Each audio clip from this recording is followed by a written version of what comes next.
Raja Kecik terpaksa mundur. Ia berpindah-pindah dari Bintan ke Bengkalis hingga akhirnya menetap di Buantan. Dan justru di Buantan inilah takdir baru dimulai. Masyarakat setempat menyambut Raja Kecik dengan tangan terbuka.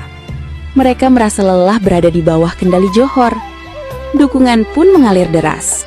Maka pada tahun 1723, Raja Kecik dinobatkan sebagai Sultan pertama Kesultanan Siak Sri Indrapura dengan gelar Sultan Abdul Jalil Rahmat Syah pertama. Buantan ditetapkan sebagai ibu kota. Dari sini, Siak mulai bangkit sebagai kekuatan baru. Raja Kecik memperkuat pemerintahan, membangun perekonomian, dan memperkokoh pertahanan. Wilayah Rokan dimasukkan ke dalam kekuasaan Siak. Armada laut dibangun di Bintan. Bahkan beberapa kawasan di Kedah berhasil ditaklukkan. Hingga akhirnya pada tahun 1746, Raja Kecik wafat dan dimakamkan di Buantan. Tongkat estafet kekuasaan pun berpindah ke putranya, Sultan Muhammad Abdul Jalil Muzaffar Shah, yang nama kecilnya adalah Tengku Buang Asmara. 4 tahun setelah naik tahta, Sultan Muhammad mengambil keputusan besar, memindahkan pusat pemerintahan Siak dari Buantan ke Mempura.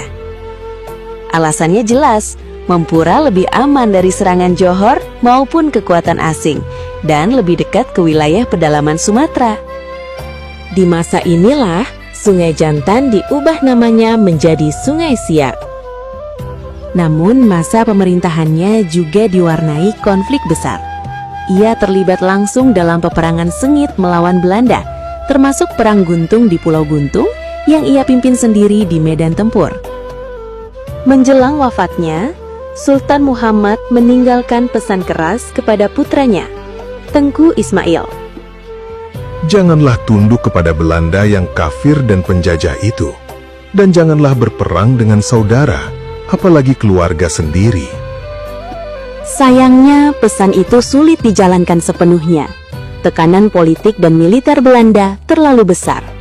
Pada tahun 1766, Kesultanan Siak dipaksa menandatangani perjanjian yang merugikan, menandai kuatnya pengaruh VOC di wilayah ini. Sultan Ismail pun harus menghadapi kenyataan pahit tersebut. Perjalanan Siak terus berlanjut. Pada masa Sultan keempat, Sultan Abdul Jalil Alamuddin Shah, pusat pemerintahan dipindahkan lagi, kali ini ke Senapelan.